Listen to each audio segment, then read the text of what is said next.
Hello everybody and welcome to this week's Ken's Tech Lab. This week it's going to be Return of the Clone. Stay tuned.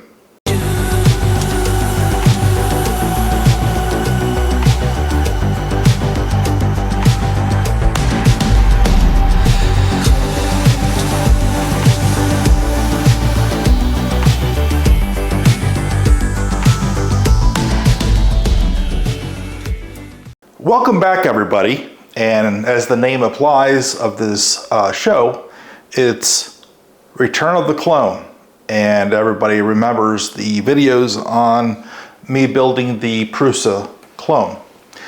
I wanted to do this last video in the series due to the fact that I was able to fix the printer and get it printing with a little help from PRUSA Research. And you don't find a company every day that would reach out and help you fix something that was not purchased by them or from them. So I want to read a little email. I sent them an email stating that I purchased a PRUSA Clone and I had nothing but trouble after putting it together with all the aspects of the hot end and the other things on here. They wrote back to me, "Good day, Kenneth. Thank you for contacting us. Sorry to hear about your issues with your clone. In regards to the white LCD, one thing worth checking is to re-plug the tiny orange ribbon cable at the back of the display." I did try that before actually emailing them about this problem. They actually added pictures showing the step-by-step on how to take the ribbon cable out of the display and put it back in again. It says the black part of the LCD slot must be open, tilted to be able to remove the cable and replug it in. We're glad to hear that you're enjoying the MK3S Plus, which everybody knows that is my first printer that I ever purchased, as well. Don't hesitate to let us know in case you might require any help with it if needed. Sincerely, best regards, customer care for PRUSA Research. That is absolutely above and beyond support, I think. So I just wanted to get that out there. As I was saying, that I was able to get the PRUSA running again, and we'll be right back with a better look at the PRUSA. All right, here we are with the PRUSA, and I want to let everybody know the things that I had to replace on this to get this working again. There was nothing I could do to fix the LCD screen. I took it back apart, and I did the taking the ribbon cable out and putting it back in again. That did not fix it. The cable was fine, which I tested the cable. That was not the problem. So I ordered some parts from PRUSA Research to replace the problems that I already had here. Not saying that I'm not going to have more later on, but at least as of now, this is a fully working printer. So we replaced also the extruder assembly was replaced. The only thing I kept original on here was the top cap that I printed, but I also replaced the plastics on this assembly just to make sure that I didn't have anything messed up. This came with the connectors on both sides, as if you remember back in the video, showed that these were screwed-on connectors, and on the clone it was actually push-in connectors, which was completely different.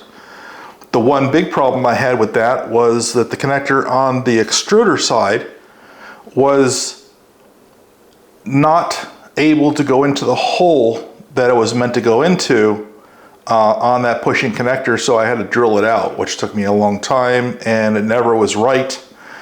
And it pushed out when I tried the extruder into the hot end. So this is the actual PRUSA parts. I also replaced the hot end with an original PRUSA hot end. All other parts on this part, on the hot end and on the Y carriage is also all what I had from the clone. So those were the only parts I replaced. I also replaced the runout sensor, and the gearing inside there was very, it had a small sensor in there to know if the runout was there, and I know that it was going to get stuck, so I just replaced the entire thing. Other than that, everything on this PRUSA Mini Plus is still original from the clone side. Those are the only parts that I replaced. I was able to get a print out. It was a Benchy, and it looks pretty good. It's readable, looks good. The front bow looks good. But here today we're actually going to do a print. So let's turn it on.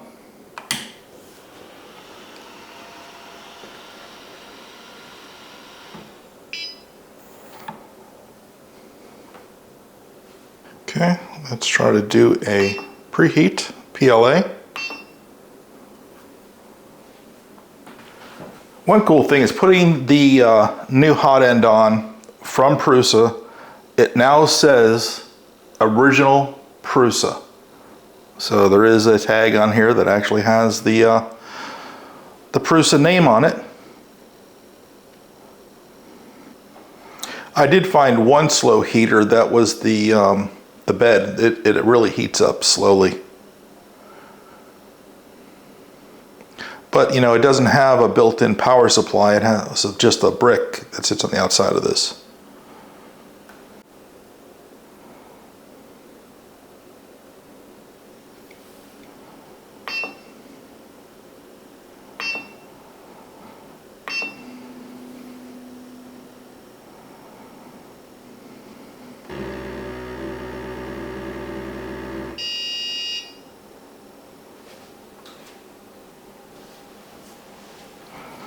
Okay, let's load some filament in here.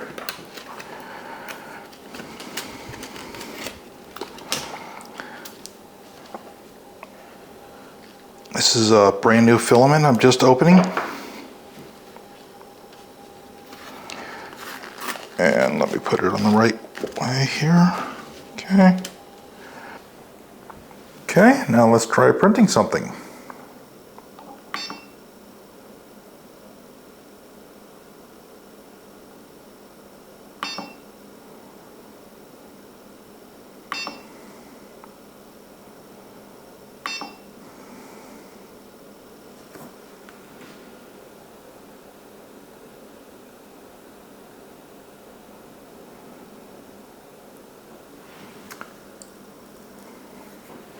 Get the little strings off of it. Okay, the printer homed. The PRUSA Mini Plus has auto bed leveling. Okay, I should put a strip across the top. After it heats the bed up to 215. Not the bed, I'm sorry, the hot end up to 215.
It's very quiet when it prints, that's for sure.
Thank you for joining us on Ken's Tech Lab.